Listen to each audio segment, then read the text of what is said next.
बहुत साल पहले की बात है। कुछ गहरी घाटी और जंगलों के बीच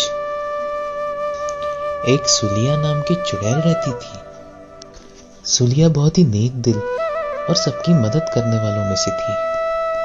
उसकी हंसी जादुई थी और बाल सुनहरे। वह जंगल को एक खुशहाल स्थान बनाना चाहती थी।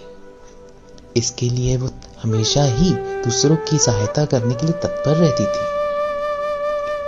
इसी बीच जंगल से कुछ ही दूर पर एक गांव था।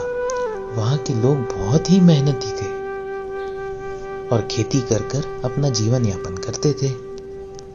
पर कुछ समय से गांव में पड़े सूखे की वजह से ये सब परेशान थे।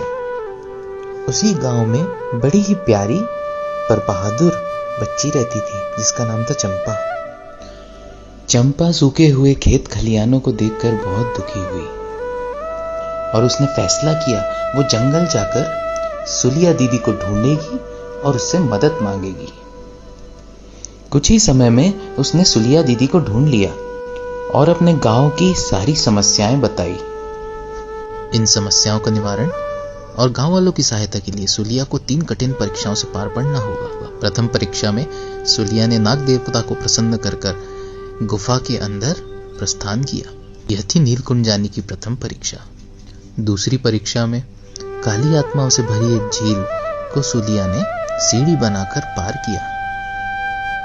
अब थी तीसरी और सबसे कठिन परीक्षा। सुलिया सच्चे मन से काली घाटी से आगे बढ़ी और अदृश्य पुल बनता चला गया। और इसी तरह तीनों कठिन परीक्षाओं से पार पड़ने के बाद सुलिया नीलकुंड पहुंची। सुलिया ने नीलकुंड से प्रार्थना की और नीलकुंड ने सुनहरे पानी का झरना खोल दिया और गांव हरा भरा हो गया। सभी गांव वालों ने आकर सुलिया दीदी को धन्यवाद कहा और माफी भी मांगी। और इस तरह सुलिया दीदी गांव की रक्षक बन गई और गांव खुशहाली से भर गया। और सुलिया आज भी जंगल और गांव के बीच में ही रहती है और हमेशा उनकी मदद को तत्पर रहती है। धन्यवाद।